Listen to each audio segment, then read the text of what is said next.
예배 끝난 거죠? 혹시 올라가서 울면 어떡하나 이렇게 했는데 울고 올라왔습니다. 걱정 안 하셔도 됩니다. 울고 올라왔습니다. 너무너무 감사합니다.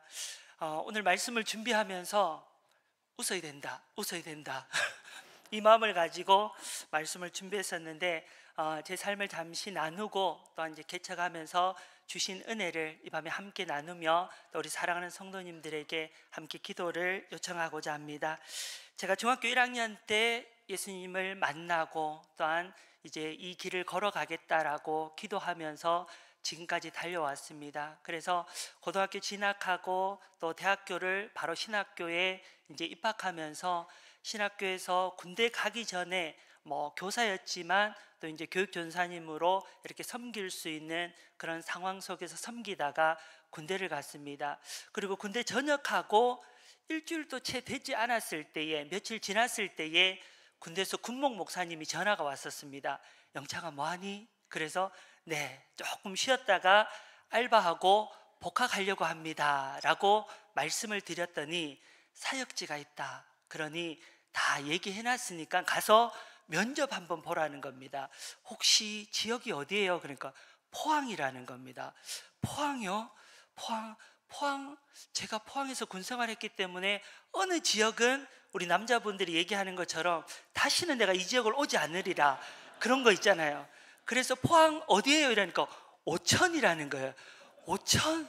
제가 이제 근무했던 지역이 오천입니다. 그래서 그래도 이제 목사님께서 저를 사랑하셔서 벌써 얘기가 다 됐으니까 가서 면접 한번 봐라. 그래서 전역하고 일주일 되는 토요일 날 제가 면접을 봤습니다. 면접을 보고 다음 주부터 오시면 좋겠습니다 해서 전역하고 2주 만에 교회를 사역을 시작하게 됐습니다. 그런데 사역 첫날, 그러니까 주일날 이제 인사를 드리고 일부를 드리고 나오는데 장로님 한 분이 따라 나오셨어요. 근데 제가 그전 상황을 이렇게 보니까 그 교회가 군인 간부들이 다니는 교회인 거예요. 군인들이 너무 많은 거예요. 진짜 너무 많고 군대에서는 감히 쳐다볼 수 없는 계급의 분들이 너무 많은데, 감사하게도 보통 이제 폐송이 끝나고 나면 교육자가 나가고 장로님들이 나가서 이렇게 줄을 서서 성도님들 인사를 하는데, 그 중에 장로님 한 분이 인사를 하면서 반갑게 맞이해 주시는 거예요. 그러면서 자기는 해병대 준이라는 거예요. 우리 병들 입장에서 준이는 쳐다볼 수 없는 계급이거든요. 그런데 그분이 이렇게 얘기해 주시는 거예요. 전사님 걱정하지 마세요. 여기는 교회입니다. 간부를 보더라도 그냥 인사하면 됩니다. 그리고 제 앞에, 그러니까 이제 그분 앞에 저를 세워서 이렇게 인사를 계속 하게 하다가 해병대 나왔다 하니까 저는 어디서 근무, 야 전도사님으로 잘 모셔. 그분이 옆에서 다 그렇게 코치를 해주시는 거예요. 그러면서 제 사역이 시작이 된 것이 벌써 25년의 시간이 흘러왔습니다. 그래서 25년 동안 지나면서 첫 사역지를 잊을 수 없는 것이 그 장로님의 배려와 함께 시작된 첫 사역이 그곳에서 아내를 만났다는 거 아닙니까? 아내를 만나서 지금까지 아들 셋을 낳아서 은혜 가운데 잘 살고 있습니다. 그런데 저희 집사람이 시집 올 때에, 시집 온다는 표현은 죄송합니다. 제가 장가를 간 겁니다. 집사람이 저를 받아주셔가지고 갔는데, 그때 집사람이 저에게 한마디를 했어요. 전도사님, 제가 피아노를 못 쳐요. 괜찮아요? 이렇게 저에게 질문을 딱 한 가지를 했어요. 왜냐하면 사모가 돼야 되니까. 그때 제가 담대히 얘기했습니다. 걱정하지 말라고, 피아노 절대로 안 치게 하겠다라고 그렇게 얘기를 했습니다. 그리고 25년이 지난 지금 그때가 떠오릅니다. 피아노 배워서 오세요 라고 얘기했어야 되는데 너무너무 후회가 사실은 그런 마음들이 있습니다. 그때 피아노를 좀 배워서 오라 할 걸, 개척하다 보니까 그런 마음이 드는 거예요. 그런데 그것까지도 하나님께서 귀한 사역자를 세워주실 줄 믿습니다. 제가 오늘 군대 얘기를 하는 것이 오늘 첫 출발의 사역의 시작과 함께 또한 개척교회를 준비하면서 군대 생활이 참 많이 생각이 났습니다. 훈련소에 입소했을 때에 큰 강당에 저희가 모였었습니다. 부모님들과 친구들과 인사하고 강당에 들어갔는데 그 강당 안에 텅 비어 있습니다. 아무것도 없었습니다. 그 당시에 마이크도 없었습니다. 그런데 교관들의 그 우렁찬 목소리로 모든 것을 압도하는, 그래서 거기에서 신체 검사도 받고 저희들이 뭐 정신교육도 받고 이렇게 해서 그 공간 자체가 처음에는 공포스러웠습니다. 처음 들어갔을 때 교관들이 DI 모자를 쓰고 눈도 안 보이는데 목소리는 얼마나 무서운지 그래서 벌벌 떨고 있었습니다. 그런데 일주일이 지나고 주일이 되니까 종교 활동을 가게 되는데 첫 주는 종교 활동이 없다는 거예요. 그래가지고 거기에서 기도하면서 막 울었어요. 하나님, 교회를 갈 수 없다니, 훈련소에서 교회를 갈 수 없다니. 그래서 침상에 같이 있던 친구들과 성경책을 펴고 성경을 읽고 그렇게 한 주를 보내면서 하나님 교회 가게 해주세요, 교회 가게 해주세요 하고, 두 번째 주부터는 이제 교육생들에게 이렇게 예배를 드릴 수 있도록, 그래서 종교 활동 손을 들어서 가는데, 기독교를 가는데 저는 교회를 가는 줄 알았어요. 그런데 강당을 그대로 가는 거예요. 우리가 거기서 정신교육 받고 신체 검사 받고 교관들의 욕과 구타를 받았던 그 장소에서 예배를 드린다는 거예요. 그래서 처음에는 막막했습니다. 아니, 이 강당에서 무슨 예배를 드린단 말인가 하는데 갑자기 순식간에 문이 열리더니 강대상이 나옵니다. 그리고 스피커가 세워지기 시작합니다. 그리고 교관들이 하는 말이, 교회 다녔던 친구들 손 들어 이러니까 손을 듭니다. 나와, 찬양대 너희들. 찬양대가 세워지는 거예요. 그리고 신학생 손 들어. 네, 손 드니까 너 기도해. 그래서 기도하고, 그렇게 그 텅 비었던 강당이 갑자기 예배 장소로 바뀌면서 찬양하고 말씀 듣는 그 추억이 생각이 나는 거예요. 제 기초교회를 준비하면서 처음 건물을 봤을 때에 텅 비어 있었어요. 아무것도 없었어요. 여기에서 어떻게 교회가 세워질까라고 하는 마음도 사실은 있었어요. 그러면서 우리 장로님과 집사님들, 기도하시는 분들이 오셔서 보시면서 한숨을 쉬면서 청고가 낮고 수평이 안 맞고 여러 가지 상황들이 참 힘든 상황들이었어요. 그런데 한 분 한 분의 지혜를 가지고 청고를 높이고 수평을 맞추고 전기를 넣고 하나하나 목수가 목공의 모든 부분들에 있어서 하나하나를 점검해 나가서 어제 의자가 딱 들어오고 나니까 예배당이 되는 거예요. 그걸 보면서 보이는 건물에도 아무것도 없지만 그곳에 하나하나 채워질 때에 하나님의 성전이 되는 것처럼 이 사역을 시작하는 저에게 어쩌면 다시 시작해야 되는 제 텅 빈 마음에 이곳에 말씀의 단을 세우면 하나님이 거하시는 성전이 되고, 이곳에 하나님을 찬양하는 스피커를 제 마음속에 세우면 하나님을 높일 수 있는 찬양의 성전이 되겠구나라고 하는 그 마음들이, 그 훈련소에서 제가 느꼈던 마음들을 하나님이 계속 부어주시는 거예요. 그러면서 교회가 이렇게 만들어지는 그 모습들을 보면서 얼마나 감사하고, 하나님의 교회는 하나님이 세워가시는구나. 나는 단지 목표를 향해서 한 걸음 한 걸음 순종하니까 저희 집사람 만난 거 안 됩니다. 오천 안 됩니다. 포항 안 됩니다. 제가 이렇게 거부했다면 지금의 저는 없었을 것 같아요. 그런데 그럼에도 불구하고 하나님의 부르심이라고 생각하고 순종하고 갔을 때에 아내를 만났고, 제가 자꾸 아내 얘기하는 이유가 있죠. 왜냐하면 이제 나가서 집사람이 할 일이 많습니다. 그렇기 때문에 집사람이 힘을 내야 돼요. 예. 그래가지고 제가 지금 열심히 지금 칭찬하고 있습니다. 예.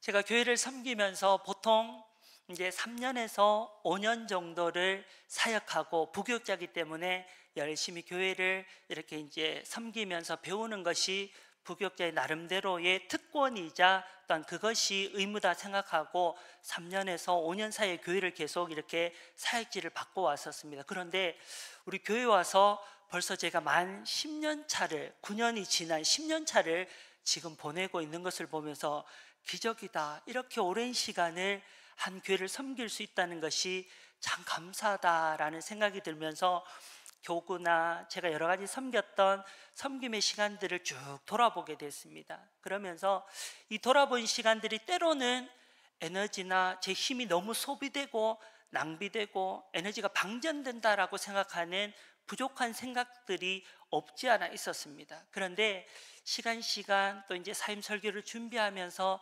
모든 순간들을 돌아보니까 결코 그 시간이 저에게 헛된 시간들이 아니었다라고 하는 것을 제가 많이 느꼈습니다.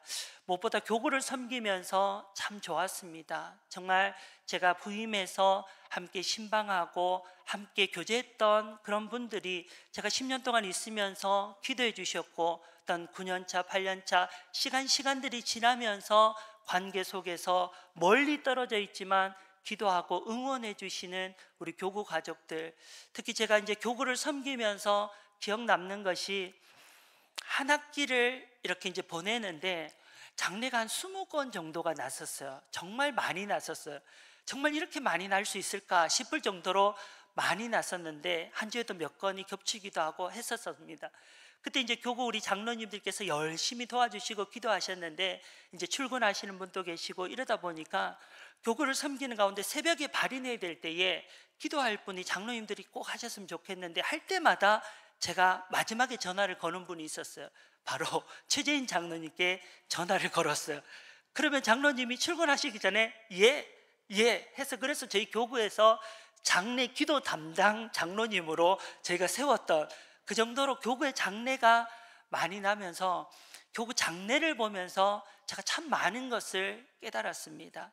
정말 우리의 삶이 어떠해야 되는지, 제 삶이 젊지만 앞으로 가야 될 길이 많지만 무엇을 향해서 내가 살아야 될지를 알게 되는 거예요. 그러면서 영혼 구원이라고 하는 이 사명이 교구를 섬기면서 가정 안에, 자녀들 안에 여러 상황들이 있지만 가장 중요한 것이 정말 주님 앞에 서기 전에 우리가 믿음으로 잘 살아야 되겠다라고 하는 이 사실들을 교구를 섬기면서 참 많이 느꼈습니다.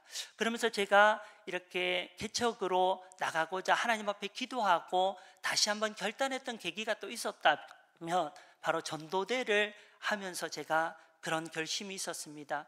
전도대를 섬기고 파라솔 전도대 하면서 정말 나를 부르신 목적이 하나님 여기에 있구나, 그러면서 제가 사역을 시작하거나 목회길을 걸어가야 되겠다라고 결단하고 서운했던 이유 중에 하나가, 하나님, 제가 부모님이 계시지 않지만 또한 부모님이 계시지 않는 아이들을 그저 돕는 것으로 끝나는 삶이 아니라, 제가 엔지니어가 되어서 많은 돈을 벌어서 그들을 돕는 것도 중요하지만 그들의 영혼을 구원하는 것이 좋겠다, 그것이 가장 귀하고 복된 일이다라고 하는 그 마음을 어릴 때 주셔서 그 마음을 가지고 신학을 하게 되고 지금까지 걸어왔는데, 전도대를 하면서 그 마음들이 계속 일어나는 겁니다. 그래서 주의 몸된 교회에서 여러 사역들을 감당하면서 많이 배우고 익혔지만 정말 한 영혼에 집중하고 싶다, 그리고 잃어버린 영혼에 집중하고 싶다, 상처받은 영혼에 집중하고 싶다라고 하는 그 마음들이 계속해서 일어나게 되고, 그래서 7년 전부터 제가 이제 개척에 대한 마음들, 기도, 그리고 교회에서 또 배려해 주셔서 개척할 수 있는 상황들을 열어주셔서 오늘의 개척에 이르게 되었습니다. 제가 개척하면서 교회 이름을 지을 때에 기도를 많이 했습니다. 저희 아이들하고 단톡방에 교회 이름을 이렇게 이제 공모를 했습니다. 어떤 이름이 좋을까 막 이렇게 하다가 제가 따시 충성교회라고 지었거든요. 따시 충성교회. 그러니까 우리 아들들이 아빠 뭐 인도네시아나 말레이시아 이름도 아니고 따시 충성교회가 뭐야? 막 이렇게 얘기를 했어요. 뭐 맑은 충성교회, 여러 이름들이 나오는 가운데 따뜻함과 시원함을 주는 교회가 되고 싶다, 이런 마음이 들어가지고 그냥 따시라고 해가지고 따시 충성교회 어때? 했는데 아이들이 나중에 만나서 도저히 안 됐다, 그래서 기도하던 가운데 이사야 43장 말씀 가운데, 또 하나님께서 나를 사랑하셔서 물 가운데 불 가운데 지날지라도 내가 너와 함께 했고 내가 너를 사랑하기 때문에 너를 대신해서 예수 그리스도를 속죄제물로 주었다라고 하는 그 감동을 강하게 주셨어요. 그래서 사역의 모든 본질, 모든 베이스가 무엇일까라고 할 때에 바로 하나님의 그 사랑이 베이스가 되고 하나님의 그 사랑으로 섬기는 것이 내가 감당해야 될 최고의 순종이 아닌가, 그런 생각을 하면서 사랑충성교회라고 이름을 짓게 되었습니다. 그러면서 저에게 들으라고 좋다고 말씀하셨 그런지 모르겠지만 사랑충성교회입니다 할 때 너무너무 좋다라고 그렇게 이제 화답해 주시는 분들 보면서 제 마음에 더 큰 하나님의 사랑, 정말 귀한 하나님의 사랑을 어떤 형태로든지 잘 드러내야 되겠다, 잘 보여주고 잘 전해야 되겠다라고 하는 그런 마음들이 많이 들었습니다. 그러면서 제가 정말 할 수 있는 것이 무엇일까? 할 수 있는 것이 무엇일까? 그러면서 말씀을 묵상하다가 오늘 본문의 말씀을 제가 다시 한번 가슴에 새기게 됐습니다. 우리가 세 번역으로 보면 빌립보서 4장 10절 말씀에 이렇게 기록하고 있어요. 사도 바울이 내가 바라는 것은 그리스도를 알고 그분의 부활의 능력을 깨닫고 그분의 고난에 동참하여 그분의 죽으심을 본받는 것입니다. 이 말씀을 읽는데, 세 번역으로 읽는데 이 말씀이 제 마음에 또 가슴을 치는 겁니다. 그렇지, 하나님께서 나를 부르신 많은 목적 가운데 내가 정말 어떻게 또 걸어가야 될까 기도할 때에 하나님이 이 말씀, 하나님이 내게 바라시는 것이 무엇일까 생각할 때에 바로 그리스도를 알고 그리스도를 모르는 자들에게 그리스도를 또한 알려주고 그의 부활의 능력을 나만 깨닫는 것이 아니라 잃어버린 영혼들, 예수님을 알지 못하는 영혼들이 깨닫게 해주는 역할을 나로 하나님이 하시기를 원하시는구나. 그분의 고난에 동참하는 것, 그 고난이 결코 고난이 아니라 오늘 주일 말씀처럼 그 고난을 통하여 역전시키시고 일하시는 그 하나님의 능력을 경험하게 하시는 그 하나님을 바라보게 하고 경험하게 하는 일이 내가 해야 될 일이다. 그래서 오늘 13절 말씀에도 세 번역에 보면 형제 자매 여러분, 나는 아직 그것을 붙들었다고 생각하지 않습니다. 내가 하는 일은 오직 한 가지입니다. 뒤에 있는 것을 잊어버리고 앞에 있는 것을 향하여 몸을 내밀면서 그리스도 예수 안에서 하나님께서 위로부터 부르신 그 부르심의 상을 받으려고 목표점을 바라보고 달려가고 있습니다. 지금까지 했던 것이 잘했든 못했든 그것에 매이는 것이 아니라 이제부터 나의 목표는 예수 그리스도를 알지 못하고 구원의 능력을 알지 못하는 자들에게 그 구원의 능력을, 그 구원의 기쁨을, 예수 그리스도의 그 고난에 동참하는 것이 얼마나 값지고 행복한 것인지를 전하는 것, 그 앞으로 일어날 일들을 향해서 하나님이 저를 개척케 하시고 부르신다라고 하는 말씀을, 이 말씀을 묵상하면서 다시 한번 깨닫게 되었습니다. 그래서 사랑하는 성도 여러분, 제가 이렇게 또 자주 또 얼굴을 뵐 수도 있을 것 같고 근교에 또 있으니까 그렇지만 우리의 목표점은 같은 것 같습니다. 우리가 사역의 여러 상황 속에서 우리가 하는 달란트는 다르지만 우리의 목표점은 바로 예수 그리스도를 전하고 그 구원의 능력을 전하고 또 하나님의 그 고난에 동참함으로 말미암아 그 고난의 값진 비밀들을 우리가 받아 누리는 그 순간까지 우리의 목표는 예수 그리스도가 되어야 될 줄 믿습니다. 그 목표를 향해서 저도 이제 나아갑니다. 개척교회를 준비하면서 제가 부르는 18번 찬송이 있습니다. 바로 찬송가 430장입니다. 아마 아시는 분 아시겠지만 제가 예배 인도할 때나 찬양을 부를 때는 찬송가 430장을 끊임없이 불렀습니다. 찬양의 가사를 보면 이렇습니다. 찬송가 430장 1절에 보면 주와 같이 길 가는 것 즐거운 일 아닌가, 우리 주님 걸어가신 발자취를 밟겠네. 2절 말씀에 보면 어린아이 같은 우리 미련하고 약하나 주의 손에 이끌리어 생명길로 가겠네. 3절 말씀에 보면 꽃이 피는 들판이나 험한 골짜기라도 주가 인도하는 대로 주와 같이 가겠네. 마지막 4절에는 예선지자 에녹같이 우리들도 천국에 들려 올라갈 때까지 주와 같이 걷겠네. 한 걸음 한 걸음 주 예수와 함께 날마다 날마다 우리 걸어가리. 이 찬양의 가사가 제 신앙의 어떤 이 설교의 다시 한번 찬양으로 여러분들에게 전하는 메시지가 아닌가 생각을 합니다. 아마 제가 개척을 하면 여러분들이 가장 궁금한 것이 여러 가지가 있을 건데 매주 몇 명이 모일까? 그래서 첫째 주가 지나면 그 다음 주에 모일 때에 사랑 충성교회 얘기가 나오는 순간 지난주에 몇 명 모였대? 많이 왔대? 분명히 이 말씀을 하실 거예요. 궁금하시면 문자 주시면 제가 정확한 숫자를 보내드리도록 하겠습니다. 정확하게 보내드리도록 하겠습니다. 뭐 누가 몇 명이더라, 몇 명이 왔다더라, 이 카더라 통신 아니고 제가 정확하게 보내드리겠습니다. 그런데 혹시 여러분들이 사랑충성교회 제가 이제 개척을 시작하고 시간이 지나면서 여러분들에게 부탁드리고 싶은 것이 있어요. 그것이 기도 제목이겠죠.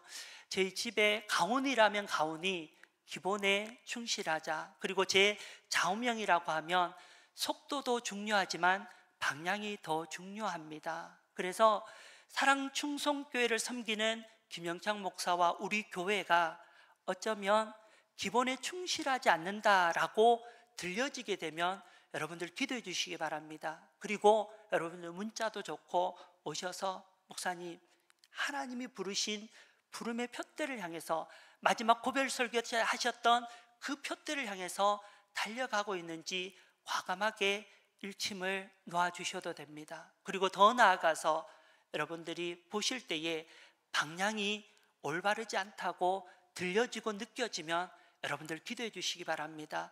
속도가 빠른 거 중요하지 않습니다. 빠르면 좋죠. 빠르면 빨리 갈 수 있고 많은 일들을 감당할 수 있을지는 모르겠지만 그 방향이 흐트러지고 잘못되어지면 그 속도는 아무런 의미가 없지 않겠습니까? 그래서 여러분들에게 부탁드리고 싶은 기도 제목이 바로 기본에 충실할 수 있도록, 그리고 속도도 중요하지만 방향을 잘 가지고 우리 목사님과 사랑충성교회가 잘 성장하고 달려가서 정말 영혼 구원, 하나님이 맡기신 그 지역 가운데, 도시 가운데 하나님의 일하심을, 또한 하나님의 사랑을 전할 수 있는 그런 축복의 통로로 우리 교회, 또 그리고 제 자신이 쓰임받을 수 있도록 여러분들 기도해 주시고 격려해 주시면 감사하겠습니다. 혹 제가 사역을 하면서 마음에 또 섭섭함이나 언짢음이나 또한 여러 가지 아픔이 혹 있는 분들이 계시다면 제가 일일이 다 찾아뵙고 용서를 구하지 못하는 부분들까지 여러분들 너그러이, 정말 너그러이 용서해 주시고 또 이해해 주시고 또 앞으로 열심히 사역해서 정말 하나님이 기뻐하는 목회자 교회로 든든히 설 수 있도록 여러분들 격려해 주시면 힘차게 열심히 달려가서 정말 친정교회의 누가 되는 것이 아니라 정말 자랑이 될 수 있도록 최선을 향해서 달려가도록 하겠습니다. 지금까지 기도해 주시고 사랑해 주신 우리 모든 성도님들, 장로님들, 우리 특별히 우리 권사님들 늘 신방하시면서 같이 기도해 주시고 응원해 주시고 힘주신 그 사랑들 제가 잊지 못합니다. 우리 집사님들과 함께 너무너무 감사하고 최선을 향해서 달려가도록 하겠습니다. 기도하겠습니다. 하나님 감사합니다.